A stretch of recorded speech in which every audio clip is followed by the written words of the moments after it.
Chào các bạn. Trước hết mình xin tự giới thiệu, mình là Vương Mỹ Anh, là tác giả của cuốn tiểu thuyết Sự thật thuộc về em.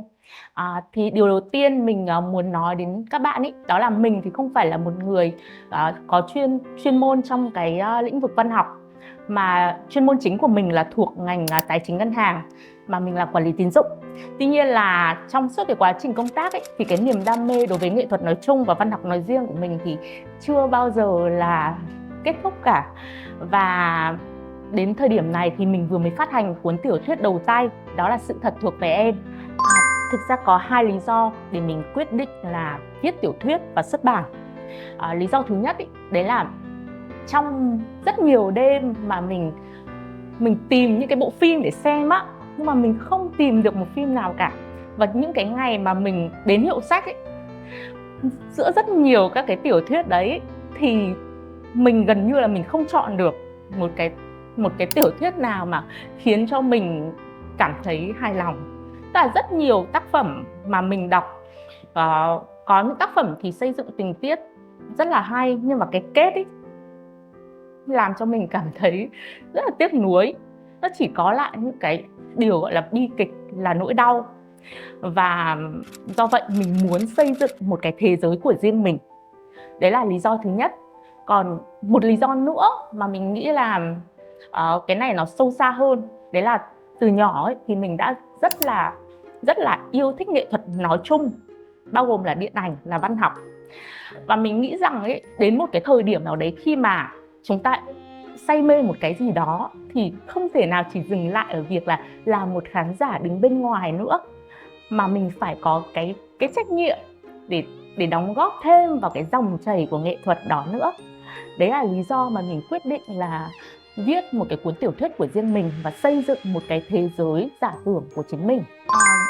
Thứ nhất ấy, mình muốn nói như thế này này, khi mà sáng tác một tác phẩm ấy thì thông thường người ta thường nghĩ rằng là các tác giả sẽ lựa chọn những cái gì gần gũi. Đấy là cái cách bình thường, bởi vì mình viết về cái gần mình ấy nó sẽ dễ dàng hơn là mình viết về những cái mà ở xa xôi. Nhưng mà cái quan điểm của mình ấy là một bối cảnh của một câu chuyện ấy, nó phải phục vụ cho cái câu chuyện đó. Thế thì Sự thật thuộc về em ấy là một cái câu chuyện kể về một cái cuộc hôn nhân mà không có tình yêu giữa hai nhân vật chính, kể về một cái hành trình truy tìm những cái bí ẩn của một cái gia tộc rất là giàu có. Và quan trọng nhất ý là cái lĩnh vực kinh doanh của cái nhân vật nam chính trong này nó không phải là những cái lĩnh vực thông thường, ví dụ như tài chính ngân hàng hay bất động sản,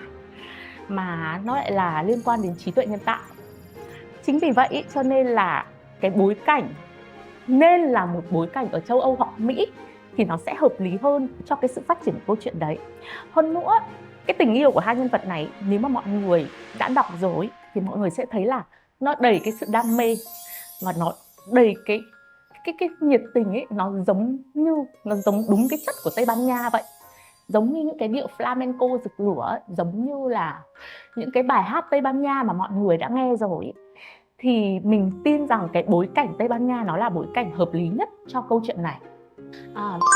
Cái quá trình xây dựng nhân vật ấy làm bao gồm có hai hệ thống, thứ nhất là nhân vật chính và nhân vật phụ. Nhân vật chính thì khi mà mình xây dựng ấy là không phải chỉ nghĩ theo những cái mô típ điển hình, ví dụ như là một chàng trai giàu có và một cô gái nghèo khổ, rồi thì họ yêu nhau không lý do gì cả, mà mình luôn đặt ra những cái câu hỏi. Ví dụ cái chàng trai đó sẽ có cái xuất thân thế nào, cái tuổi thơ như thế nào, cái bối cảnh gia đình ảnh hưởng đến anh ấy như thế nào, cái tổn thương của người đó là gì, và cái kỳ vọng trong đời sống của người đó là gì. Thì những nhân vật giống như là chúng ta vậy thôi. Mỗi một cái hành trình của mỗi người ấy, một nhân vật ở trong tiểu thuyết này ấy, thì nó chứa đầy những cái dấu vết của tuổi thơ cũng như là những cái biến cố trong cuộc sống. Ví dụ như cái nhân vật nữ chính có thể nói là một nhân vật mà mình rất là tâm đắc, mình đã dành rất nhiều tình cảm để xây dựng nhân vật nữ này. Thì cô ấy là một cô gái mà có một cái xuất thân trong một gia đình hạnh phúc, không hẳn là giàu có, nhưng mà cô có một cái người cha rất là trung thủy, rất là yêu thương gia đình, và cô ấy thừa kế được cái sự chính trực, cái lòng kiên định từ cha của mình. Đó cũng là lý do mà khi cô ấy bước chân vào cái cuộc hôn nhân đối với một cái người đàn ông giàu có, lạnh lùng và đầy cái sự nguy hiểm như thế, cô ấy vẫn không sợ hãi, bởi vì là trong lòng cô ấy luôn luôn giữ một cái niềm tin vào sự thật, niềm tin vào cái công lý và niềm tin vào những cái điều tốt trong cuộc sống. Khi mà xây dựng cái ý tưởng về bìa sách ấy, thì mình nghĩ thế này, cuốn sách này là một cuốn sách lãng mạn nhưng không phải là một tiểu thuyết ngôn tình bình thường, và nó có cái chiều sâu tâm lý nhưng mà nó cũng mang tính giải trí nữa. Một cuốn tiểu thuyết thì khi mà mình phát hành ra cho độc giả ấy, thì theo mình là đầu tiên nó phải đảm bảo cái yếu tố giải trí, là ai cũng có thể đọc được đã, rồi mình mới tính đến những cái tầng sâu hơn của tâm lý hay là của những vấn đề xã hội. Thế thì khi mà nghĩ ý tưởng ấy, thì là một cái cô dâu, hình ảnh một cô dâu bước qua một cái cánh cổng và không có chú rể. Thế thì cái ý tưởng này nó thể hiện là cô gái đấy không biết là mình sẽ đi về đâu, sẽ nhận được cái gì trong cái cuộc hôn nhân đấy. Cái biểu tượng cái cánh cổng ấy, nó là biểu tượng của cái quyền lực, của một cái thế giới mà cô không biết, nhưng mà cô vẫn sẵn sàng bước đi. Và có một cái đặc điểm ấy là mọi người sẽ không nhìn thấy mặt cô dâu. Mọi người không nhìn thấy mặt cô dâu ấy, bởi vì sao? Bởi vì là cái cô gái đấy không phải là một cái người phụ nữ cụ thể nào cả, mà có thể là tất cả những cái người phụ nữ khi mà bước chân vào một cái cuộc hôn nhân nào đó, thì cái hành trang mà cô ấy mang theo là cái gì, thì tất cả nó thể hiện ở trong cái cuốn tiểu thuyết Sự Thật Thuộc Về Em này. Khi mà cuốn sách của mình phát hành ấy, thì thứ nhất là người thân và bạn bè đồng nghiệp của mình thì là rất là ngạc nhiên, hỏi tại sao là một chuyên viên ngân hàng làm hồ sơ cho vay nhưng mà lại có cái niềm đam mê đối với văn học như vậy. Nhưng mà cái điều mà mình bất ngờ nhất ấy, đấy là cái đối tượng độc giả ban đầu mình hướng đến ấy, là những người trẻ tuổi, những người mà đang trong cái độ tuổi yêu ấy. Nhưng mà rất nhiều các độc giả lớn tuổi ở cái thế hệ của bố mẹ mình ấy lại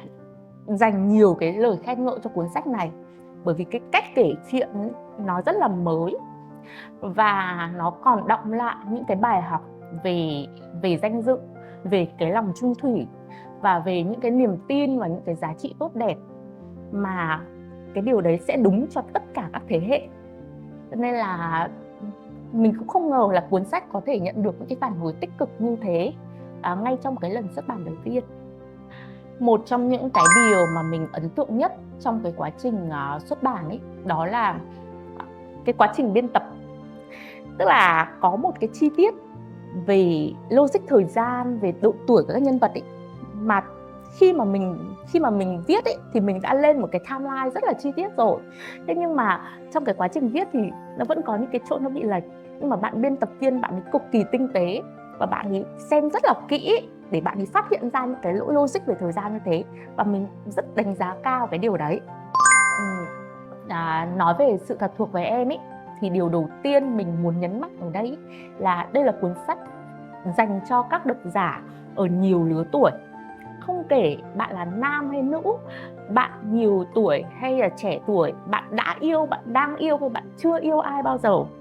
thì cuốn sách này là cuốn sách dành cho các bạn. Bởi vì sao? Bởi vì nó có tình yêu, nó có sự lãng mạn, nhưng nó cũng có những cái câu chuyện ly kỳ, có những vụ án mạng mà giống như một cái câu đố vui cho độc giả. Mình tin rằng là đối với Sự Thật Thuộc Về Em ấy, thì các bạn sẽ tìm được một cái